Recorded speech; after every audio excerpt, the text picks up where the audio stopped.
नमस्कार दोस्तों, 14 फरवरी 2023 की बात है। मैंने एक वीडियो अपलोड किया था फ्रूट जूसेस के ऊपर।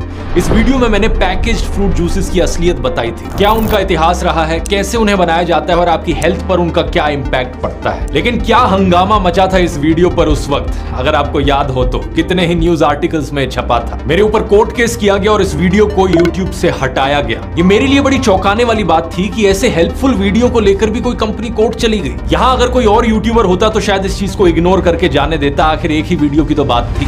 लेकिन मैं यहाँ पर झुका नहीं, मैंने कोर्ट में लड़ाई लड़ी। लगभग 1.5 साल की मजबूत लड़ाई के बाद जस्टिस की जीत हुई और कोर्ट ने परमिशन दे दी मुझे ये वीडियो री-अपलोड करने की। इसलिए आज ये वीडियो मैं दोबारा से आपके सामने पेश कर रहा हूं दोस्तों, और इसी के साथ साथ एक और खुशखबरी आपको बताना चाहूंगा। पिछले महीने की इस खबर को देखिए, एक फेमस जूस कंपनी ने डिसाइड किया है कि वो अपने पैकेज जूसेस में शुगर कंटेंट को 21% से कट कर देगी। इसी शुगर कंटेंट का ज्यादा होना एक बड़ा पॉइंट ऑफ क्रिटिसिज्म था मेरे वीडियो में। तो ये हम सब लोगों की, सभी पब्लिक हेल्थ एक्टिविस्ट की ये बहुत बड़ी जीत है जिनके एफर्ट्स की वजह से पॉसिबल हो पाया। मैं इस जीत को भारत के बच्चों को डेडिकेट करना चाहूंगा जिन्हें उनके टिफिन में ये पैकेज्ड फ्रूट जूसेस नहीं मिलने चाहिए। मैं अभी भी ऐसा क्यों कह रहा हूं, ये जानने के लिए इस वीडियो को पूरा देखिए। आइए जानते हैं पैकेज्ड फ्रूट जूसेस की असलियत।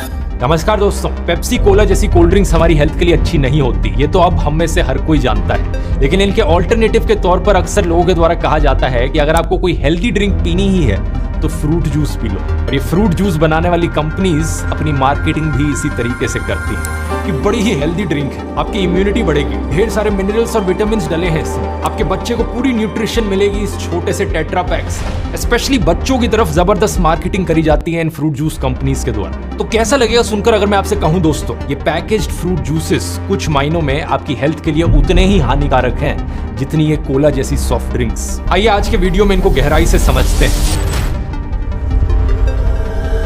शुरुआत फ्रूट से करते हैं दोस्तों। क्या फ्रूट्स हमारी हेल्थ के लिए अच्छे हैं? बिल्कुल हैं, इस बात में कोई शक नहीं है। हमारी डेली डाइट का फ्रूट्स बहुत इंपॉर्टेंट हिस्सा है। इनमें विटामिन्स और मिनरल्स भरपूर है, फाइबर भी बहुत ज्यादा है और एंटीऑक्सीडेंट्स की भी काफी ज्यादा मात्रा आपको फ्रूट्स में मिलेगी। एंटीऑक्सीडेंट्स कैंसर और हार्ट डिजीज को प्रिवेंट करने में मदद करते हैं। साथ ही साथ फ्रूट्स में आपको मिलेंगे फ्लेवोनॉइड्स, जो एक टाइप के प्लांट पिगमेंट्स होते हैं। रिसर्च ने हमें बताया है कि इन्हें खाने से आपका मूड भी बेहतर होता है। इसके अलावा ढेरों रिसर्च पेपर्स हमें बताते हैं कि फ्रूट्स खाने से heart disease, cancer, depression, diabetes का रिस्क कम होता है। लेकिन दूसरी तरफ पैकेज्ड फ्रूट जूसेस को लेकर रिसर्च पेपर्स कुछ उल्टा ही बताते हैं। 4 स्टडीज की एक मेटा एनालिसिस करी गई थी करीब 2 लाख पार्टिसिपेंट्स पर, जिसमें बताया कि फ्रूट जूसेस पीने से टाइप 2 डायबिटीज का रिस्क बढ़ जाता है। ऐसा कैसे हो सकता है? इसे समझने के लिए दोस्तों हमें फ्रूट जूसेस का इतिहास समझना होगा। तो आइए टाइम में पीछे चलते हैं और फ्रूट जूसेस की डेवलपमेंट को देखते हैं। इंसानों के द्वारा फ्रूट जूसेस को एक्चुअली में इतने पुराने समय से कंज्यूम किया जा रहा है कि आपको इसका मेंशन आयुर्वेद में भी मिलेगा।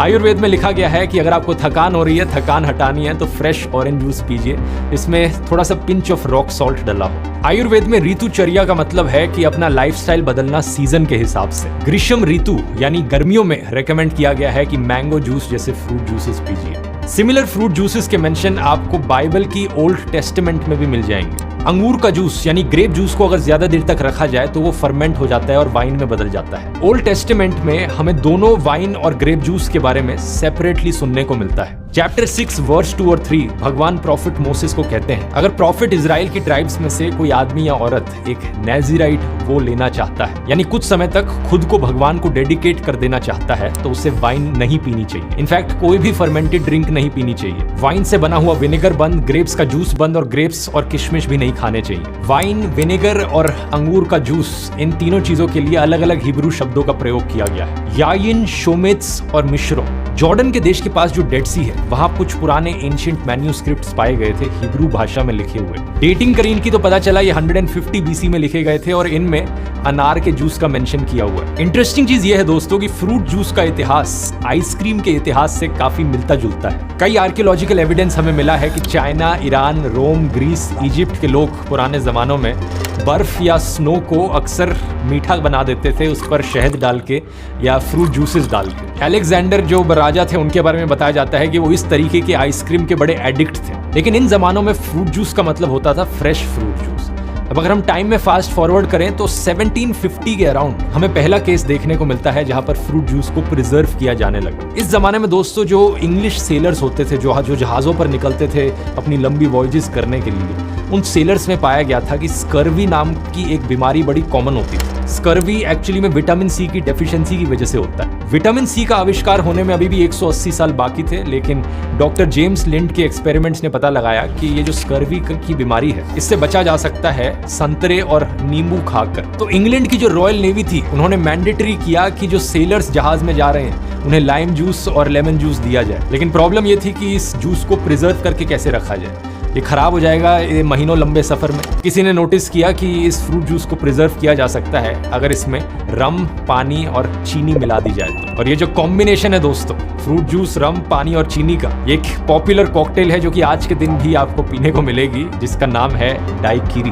बाद में साल 1867 में एक बंदा था लोकलान रोज नाम से, इसने रियलाइज किया कि एक्चुअली में प्रिजर्व करने के लिए फ्रूट जूस को रम और पानी की जरूरत नहीं, सिर्फ चीनी भी वो काम कर सकती है। यहाँ पर आविष्कार हुआ दोस्तों दुनिया के पहले कमर्शियल फ्रूट कॉन्सेंट्रेट का। फ्रूट जूस को प्रिजर्व किया जा रहा है उसमें चीनी ऐड करके। यहीं पर पहला ब्रांडेड बॉटल्ड जूस भी बेचा जाने लगा। लोकलान रोज ने अपनी फैक्ट्री बनाई और इन जहाजों में जाने वाले सेलर्स के लिए अपना रोज लाइम जूस बनाया। इसे बॉटल में डाल के बड़े ही आकर्षित तरीके से लेबल किया जाता था कि सेलर्स के लिए ये दवाई की तरह है। इसी समय के अराउंड एक और आदमी थे अमेरिका में, थॉमस वेल्च नाम से, जो कि चर्च में एक प्रीचर थे। अब अनलाइक मुस्लिम्स, क्रिश्चियंस और जूस के लिए वाइन पीना गलत नहीं माना जाता। इनफैक्ट ब्रेड और वाइन तो इनके रिचुअल का भी हिस्सा है। लेकिन थॉमस वेल्च ने एक ऑल्टरनेटिव मूवमेंट की शुरुआत करी। क्रिश्चियंस में इन्होंने कहा कि हमें अल्कोहल नहीं पीनी चाहिए। अल्कोहल पीना वैसे भी हेल्थ के लिए काफी हानिकारक होता है। एक लेटेस्ट रिसर्च अभी आई थी जिसने बताया था कि थोड़ी सी मात्रा भी अल्कोहल की हेल्थ के लिए बेनिफिशियल नहीं होती। कई सारे देश थे जो पहले अपनी गाइडलाइंस में कहा करते थे कि एक दिन में 1 गिलास वाइन पियोगे तो आपकी हेल्थ के लिए अच्छा है। लेकिन अब बहुत से देशों ने अपनी गाइडलाइंस भी अपडेट कर दी है। जैसे कि इस आर्टिकल को देखिए, कनाडा की नई गाइडलाइंस के अनुसार अल्कोहल का कोई छोटा सा अमाउंट भी आपके लिए हेल्दी नहीं है। और अपडेट से याद आया दोस्तों, मेरे चैट जीपीटी कोर्स का अभी तक का सबसे बड़ा अपडेट लाइव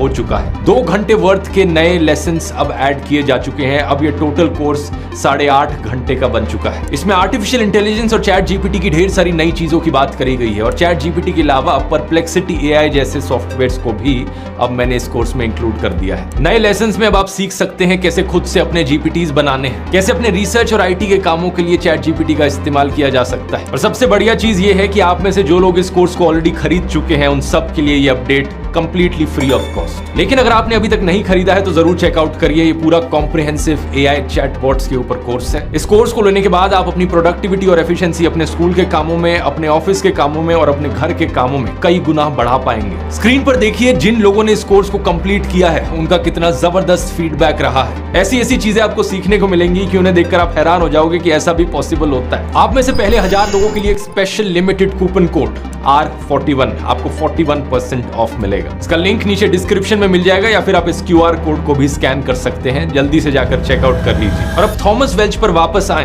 तो थॉमस ने क्रिश्चियन से कहा कि वाइन पीना बंद करो और मेरी अनफर्मेंटेड वाइन पियो, जो कि ग्रेप जूस होता है। और कई चर्चेज ने एक्चुअली में थॉमस की सुन भी ली और एक नॉन अल्कोहलिक कम्युनिटी शुरू हुई क्रिश्चियंस में। इनफैक्ट क्रिश्चियन कम्युनिटी के बाहर भी अमेरिका में कुछ लोगों को बड़ी आदत पड़ गई ग्रेप जूस की। और इसी रीजन से थॉमस वेल्च जिस जगह में रहते थे, वेस्टफील्ड, उस जगह को आज के दिन grape juice capital of the world बुलाया जाता है। अमेरिकन फ्रूट जूस इंडस्ट्री की यहाँ से शुरुआत हुई। अब थॉमस वेल्च ने एक नए तरीके का भी इस्तेमाल करना शुरू किया फ्रूट जूस को ज्यादा देर तक प्रिजर्व रखने के लिए। इस नए तरीके का नाम था पैस्चराइजेशन।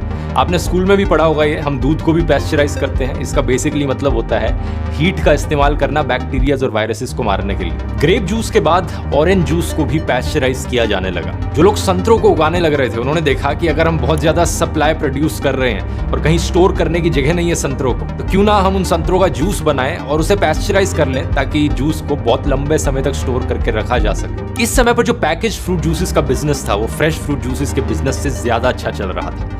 लेकिन फिर हमारी कहानी में एक ऐसा इन्वेंशन होता है जो फ्रेश फ्रूट जूसेस को बढ़ावा देता है। Raw foods advocate Norman walker पहले जूसर का इन्वेंशन करते हैं। पहली बार एक बड़ी मशीन बनाई जाती है जो फ्रूट्स और वेजिटेबल्स को पहले ग्रेट करेगी, फिर उन्हें निचोड़ेगी और नीचे से निकलेगा फ्रेश फ्रूट जूस। ये समय था अर्ली 1900s। नॉर्मन कैलिफोर्निया जाते हैं और अपना खुद का एक जूस बार स्टार्ट करते हैं। अपनी पूरी जिंदगी ये बिताते हैं रॉ फ्रेश फूड्स और फ्रेश जूसेस को प्रमोट करने में। 12 किताबें लिखते हैं और 99 ईयर्स तक जीते हैं। ये बताना इसलिए जरूरी है क्योंकि उस समय में इतनी लंबी उम्र तक जीना कॉमन नहीं था और शायद क्रेडिट इनके हेल्दी लाइफस्टाइल को दिया जा सकता है। आगे चलकर लेट 1950s में पहले ग्राइंडिंग जूसर का इन्वेंशन होता है, इसे चैंपियन जूसर कहा जाता है। इसके बाद फिर आते हैं सेंट्रीफ्यूगल जूसर्स। इन आविष्कारों के बाद जो फ्रूट जूस निकालने वाली मशीन्स थी वो और कॉम्पैक्ट, कन्वीनियंट और छोटी बन जाती हैं। इसका मतलब ये कि लोग अपने घरों में ये मशीन्स खरीद के रख सकते हैं। यहाँ पर कोल्ड प्रेस जूसर्स और सेंट्रीफ्यूगल जूसर्स के बारे में अक्सर एक डिबेट रहती है कि सेंट्रीफ्यूगल जूसर्स उतना अच्छा जूस नहीं निकालते, क्योंकि हीट और ऑक्सीडेशन की वजह से जो एंजाइम्स और न्यूट्रिएंट्स होते हैं फ्रूट्स में वो और कम हो जाते हैं। लेकिन इस चीज का कोई भी साइंटिफिक एविडेंस एग्जिस्ट नहीं करता, क्योंकि सेंट्रीफ्यूगल जूसर्स में भी जो टेम्परेचर है वो कोई इतना ज्यादा हाई नहीं होता। और जो रिसर्च करी गई है उनसे हमें यही पता लगता है कि न्यूट्रिशनली ऑलमोस्ट सिमिलर है जूस जो कोल्ड प्रेस जूसर से निकलता है और जो सेंट्रीफ्यूगल जूसर से निकलता है, क्योंकि अल्टीमेटली दोनों जगह से फ्रेश फ्रूट जूस ही निकल रहा है। पैकेट जूसेस की कहानी में टर्निंग पॉइंट आता है साल 1963 में, जब एक स्वीडिश कंपनी टेट्रा पैक नाम से अपना टेट्रा ब्रिक पैकेट इंट्रोड्यूस करती है। सही सुना आपने दोस्तों, इस कंपनी का नाम ही टेट्रा पैक था और आज के दिन हम इस टाइप के पैकेट को टेट्रा पैक नाम से ही जानते हैं। दुनिया भर में ये इतना पॉपुलर है टेट्रा पैक। इस कंपनी के मालिक थे एक स्वीडिश इंडस्ट्रियलिस्ट रूबन रॉयसिंग।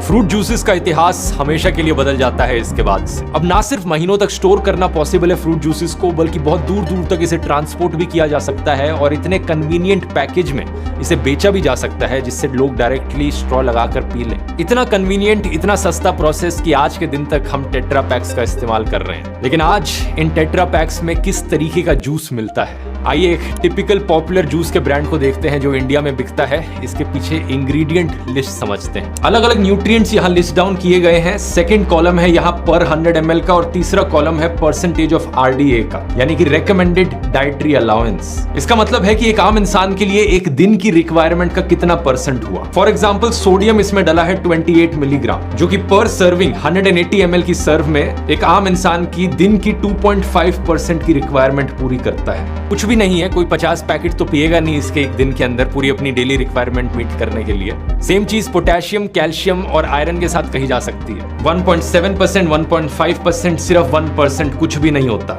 यहाँ पर सिग्निफिकेंट अमाउंट में सिर्फ विटामिन सी डला है जो 75% डेली रिक्वायरमेंट मीट करता है। तो आपको सुनकर लगेगा कि चलो एक चीज तो अच्छी है कि कम से कम विटामिन सी की जो रिक्वायरमेंट है वो पूरी हो जाएगी इस जूस को पीने के बाद। बात बिल्कुल सही है, लेकिन चीज नोट करने वाली ये है दोस्तों कि विटामिन सी वैसे ही बहुत अबंडेंटली पाया जाता है नेचर में। अगर आपका बच्चा एक नींबू पानी का ग्लास पिएगा जिसमें एक नींबू का जूस डला हो, सारी रिकमेंडेड डेली अलाउंस पूरी हो जाएगी। वो नहीं पीना तो आधा संतरा काफी है पूरी डेली रिक्वायरमेंट मीट करने के लिए। और आमले का तो बहुत छोटा सा पीस, सिर्फ 1/10 ऑफ एक आमला सारी डेली अलाउंस पूरी कर सकता है। तो हाँ दोस्तों, हम उस 1700s के जमाने में नहीं जी रहे कि हम सब सेलर्स हो, जहाजों में बैठ के दूर दूर तक जाना हो, हमारी विटामिन सी की रिक्वायरमेंट पूरी ना हो पा रही और हमें स्कर्वी हो जाए। आज के जमाने में विटामिन सी की रिक्वायरमेंट पूरी करना सबसे आसान चीज है। सिर्फ इसके लिए इस टेट्रा पैक के जूस को पीने की जरूरत नहीं। तो एड्स में जो क्लेम किया जाता है कि ये फ्रूट जूसेस बच्चे के न्यूट्रिशन का ध्यान रखेंगे, ऐसा कुछ भी नहीं है। विटामिन सी के अलावा इनमें और कोई भी न्यूट्रिएंट सिग्निफिकेंट मात्रा में मौजूद नहीं है। अब पीछे इंग्रेडिएंट लिस्ट चेक करते हैं। सबसे पहली चीज यहाँ पर आपको दिखेगी पानी,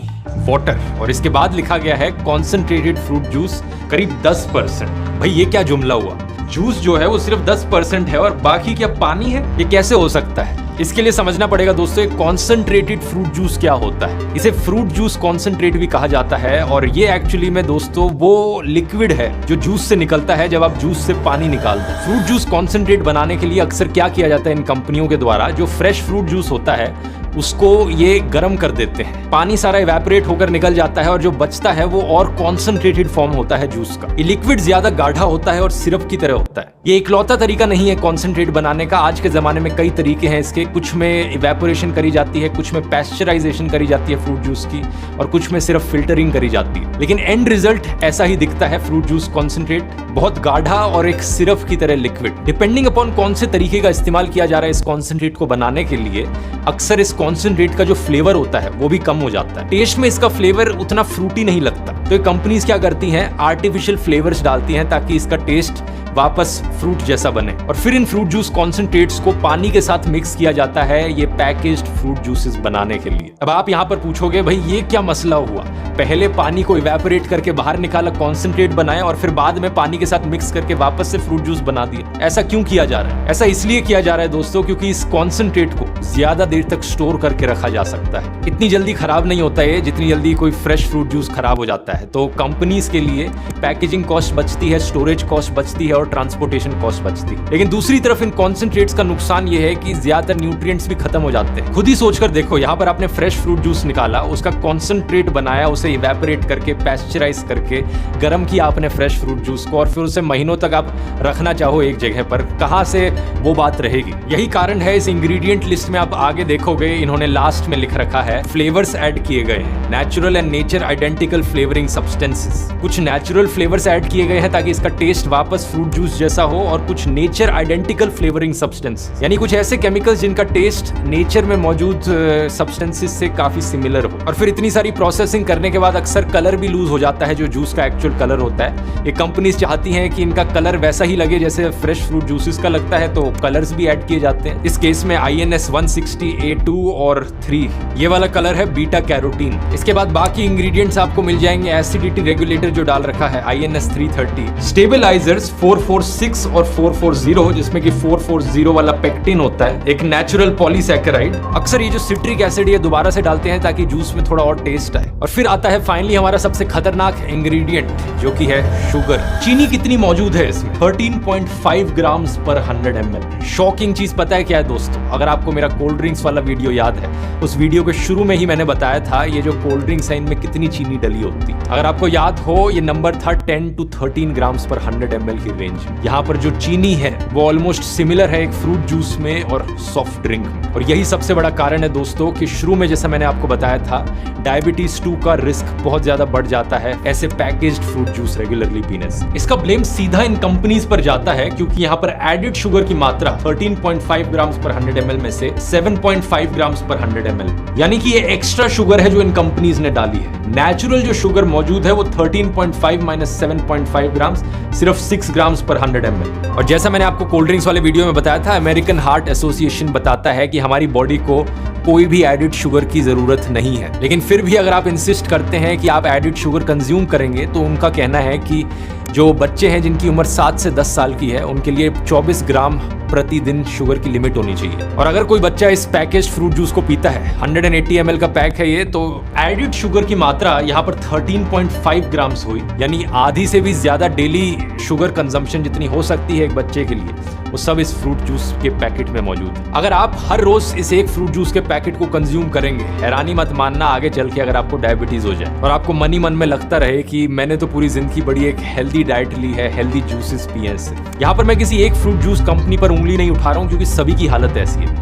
ये एक और फ्रूट जूस कंपनी के जूस का एग्जांपल लेकर देख लो, कोई ज्यादा डिफरेंस नहीं मिलेगा आपको। Similar calories, similar added sugars. Ingredient की लिस्ट में देखोगे तो कुछ में स्टेबलाइजर्स डाल रखे हैं, कुछ में ये स्वीटनर 960 ये भी डाल रखा है। ओवरऑल ये फ्रूट जूसेस ना ही नेचुरल है ना ही आपके लिए हेल्दी है, इवन दो इनकी एड्स आपको ये बार बार कहती है। अब ये जो चीज मैं आपको कहने लग रहा हूँ, यही चीज एंजेलिना लुइस नाम की एक औरत ने यूएस के कोर्ट में जाकर कही थी साल 2011 में। इस यंग औरत ने कैलिफोर्निया में एक केस फाइल किया ट्रॉपिकाना कंपनी के अगेंस्ट डिसेप्टिव एडवर्टाइजमेंट को लेकर। इस केस में कहा कि ये कंपनी अपनी एड्स दिखाते वक्त दिखा रही है कि एक संतरा रखा है जिसमें एक स्ट्रॉ डाल रखी है, मानो कि ये जूस जो आप पीने लग रहे हो ये 100% pure fresh natural orange juice हो, सीधा संतरों से निकला। लेकिन रियलिटी ऐसी नहीं है। इंस्टेड ये एक ऐसा प्रोडक्ट है जिसे साइंटिफिकली इंजीनियर किया गया है, लेबोरेटरी में मैन्युफैक्चर किया गया है, तभी रीजन है कि 2 महीने से ज्यादा तक आप इसे स्टोर करके रख सकते। कोर्ट में बड़ी लंबी बैटल चली इस चीज को लेकर, 7 साल लग गए, लेकिन एंड में जाकर एंजेलिना ये केस हार गई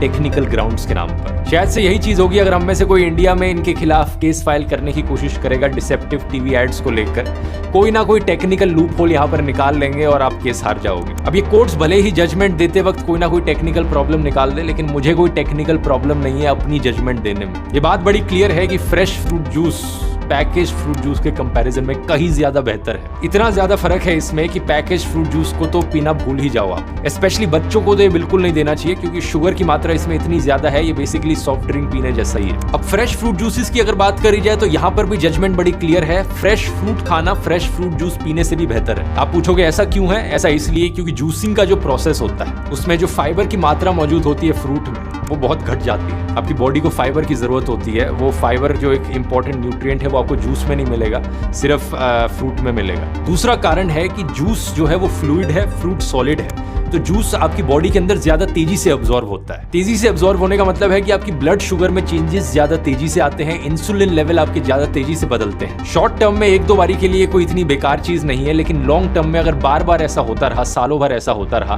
तो इससे ब्लड शुगर में प्रॉब्लम्स आ सकती है। इसे अवॉइड करने की एक बड़ी ही सिंपल टेक्निक है, जब भी आप फ्रेश फ्रूट जूस पिए कभी भी खाली पेट पर मत पीजिए। अब या तो खाना खाते हुए फ्रेश फ्रूट जूस को पीजिए या फिर खाना खाने के बाद भरे हुए पेट पर फ्रूट जूसेस को पीजिए। इससे जो आपके ब्लड शुगर लेवल्स में स्पाइक्स हैं वो नहीं आएंगे, क्योंकि जो खाना आप खा रहे हैं उसके साथ साथ धीरे धीरे ये फ्रूट जूस डाइजेस्ट होगा और लेवल्स ज्यादा कंट्रोल में रहेंगे। पर ऑफ कोर्स ये भी चीज याद रखने वाली है कि moderation is the key. Fresh fruit juice अच्छा है हेल्थ के लिए, इसका मतलब ये नहीं कि 2-2, 3-3 लीटर रोज पी जाओ। फ्रूट्स में भी नेचुरल शुगर मौजूद होती है और कैलोरीज बहुत कॉन्सेंट्रेटेड होती हैं जूस में फ्रूट्स के कंपैरिजन में, तो ज्यादा पियोगे तो उससे भी वेट गेन हो सकता है। कितनी मात्रा यहाँ पर सही है एक आम एडल्ट के लिए और 7+ ईयर्स बच्चों के लिए? कहा जाता है कि करीब 8 ounce cup of fruit juice हर दिन पिया जा सकता है, जो कि 237 ml के अराउंड होता है। तो बेसिकली एक ग्लास फ्रेश फ्रूट जूस का पीना अच्छा है। यहाँ पर एक और हेल्दियर सब्स्टिट्यूट है फ्रेश फ्रूट जूस का, जो कि है स्मूदीज। स्मूदीज को बनाते वक्त आप नॉर्मली एक ब्लेंडर का इस्तेमाल करते हैं जिसमें फ्रूट को डायरेक्टली डाल देते हैं, तो यहाँ पर फ्रूट का जो फाइबर है वो लूज नहीं होता। अक्सर आप इसे बाकी नट्स, सीड्स और वेजिटेबल्स के साथ ही ब्लेंड कर सकते हैं या किसी और फ्लावर के साथ ब्लेंड कर सकते हैं, तो और भी हेल्दी स्मूदी निकल कर आती है। तो उम्मीद करता हूँ वीडियो इन्फॉर्मेटिव लगा होगा। अपने फ्रेंड्स और फैमिली के साथ शेयर कीजिए ताकि सबको ये इन्फॉर्मेशन पता चले। और नेक्स्ट वीडियो इस सीरीज का कौन से टॉपिक पर चाहेंगे नीचे कमेंट्स में लिखकर बता सकते हैं। चैट जीपीटी कोर्स को डाउनलोड करने का लिंक नीचे डिस्क्रिप्शन में मिल जाएगा। कूपन कोड है R41। पुराने वीडियोस अगर आपने नहीं देखे इस सीरीज में तो यहाँ क्लिक करके देख सकते हैं। ब्रेड और कोल्ड ड्रिंक्स पर बनाया है। बहुत बहुत धन्यवाद।